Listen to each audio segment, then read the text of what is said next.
पकड़ा जाए जिन्होंने इस शहर की बर्बादी में हिस्सा डाला है, चाहे वो ब्यूरोक्रेट्स हों, टेक्नोक्रेट्स हों, चाहे वो सियासतदान हों। और दूसरी जो उससे ज़्यादा अहम बात है कि मैं आपको बताना चाहता हूं कि कल मुझे दो चीज़ें पीपल्स पार्टी के डेलीगेशन में, जब हम रमज़ान घांची के रेजोल्यूशन पर बात करने गए थे, तो दो चीज़ें उन्होंने और कहीं। एक, उन्होंने ये कहा कि हम आपको मुआहदे के लिहाज से 14 स्टैंडिंग कमेटी के चेयरमैन देंगे।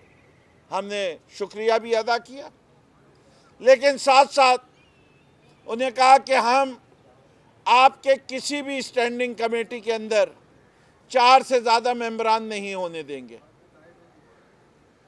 तब तो आपको चेयरमैन देंगे। यानी एक कमेटी में 11 लोग होते हैं, 4 ऑपोजिशन के होंगे और 7 जो हैं वो हुकूमत के होंगे। यानी जिस वक्त चाहें, जब चाहें, जैसे चाहें वो चेयरमैन को फारिग कर सकते हैं। हमने ये फैसला कर लिया कि हमें ऐसी कोई स्टैंडिंग कमेटी नहीं लेंगे जिसमें कम से कम जब चेयरमैन हो तो उसके साथ 5 मेंबरान और हों, 5 हमारे हों, 5 हुकूमत के हों और 6ठा चेयरमैन होगा। यानी 6-5 की मेजॉरिटी हमें अपने चेयरमैन के साथ चाहिए, जब तक ये डिमांड नहीं मानी जाएगी। और ये कोई गैर जमहूरी डिमांड नहीं है, पिछले सालों की जमहूरी रिवायतों के मुताबिक ये है। दूसरी चीज़, उन्होंने कैटेगोरिकली कहा कि पब्लिक अकाउंट्स कमेटी वो पाकिस्तान तहरीक इंसाफ या ऑपोजिशन को नहीं देंगे। अरे क्यों नहीं दोगे? तुम्हारा तो charter of democracy charter of चोरी बन गया है, सीओसी। वहाँ सीओडी कहते हैं, यहाँ सीओसी कर रहे हैं। ये चार्टर ऑफ चोरी नहीं चलने देंगे, ये चार्टर ऑफ चोरी की इजाज़त नहीं है।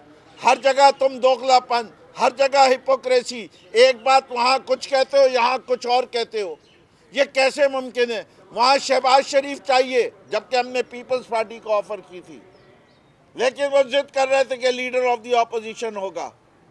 हम यहाँ लीडर ऑफ द ऑपोजिशन को लो या नहीं, यहाँ हर आदमी इमरान है, ये भी इमरान है, ये भी इमरान है, सब इमरान है। हम कहते हैं ऑपोजिशन को दो। हम मुझे नहीं देना चाहते, नहीं दो। लीडर ऑफ द ऑपोजिशन को नहीं दो, लेकिन ऑपोजिशन को देनी पड़ेगी। ऑपोजिशन से होगा और पीटीआई से होगा, इसलिए कि पीटीआई सबसे बड़ी ऑपोजिशन की जमात है। ये पब्लिक अकाउंट्स कमेटी पीटीआई को देना लाजमी है, और जितनी स्टैंडिंग कमेटी दोगे 40% पे हमारा हक है, वो 40% स्टैंडिंग कमेटीज की चेयरमैनी आप देंगे और मेजॉरिटी के साथ देंगे। अगर नहीं देंगे तो आप देखिएगा कि फिर वही होगा जो एहतजाज चलता आ रहा है।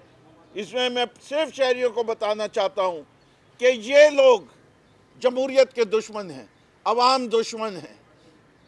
इन लोगों से, ये चोर हैं, ये अपनी चोरी छुपाने के लिए मुझे पब्लिक अकाउंट्स कमेटी की चेयरमैनशिप नहीं देना चाहते, इससे कि इन्हें पता है कि इनको एक्सपोज करके रख देंगे।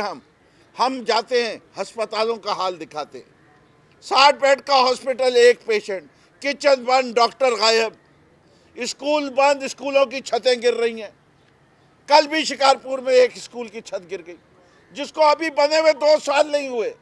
हम सुजावल में गए थे, 4 साल पहले बना हुआ स्कूल की छतें गिर रही हैं। बंद अस्पताल, 2-2 साल से बिल्डिंगें तैयार है। ये सब आवाम के सामने। कराची में जाके जगह जगह दिखाई, हर जगह। हम कराची की बात ज़्यादा करते हैं तो कहते हैं तुम तो कराची के एमपी हो। हम तो तुम्हें वहाँ दिखा रहे हैं जहाँ तुम कहते हो तुम्हारी परफॉर्मेंस है।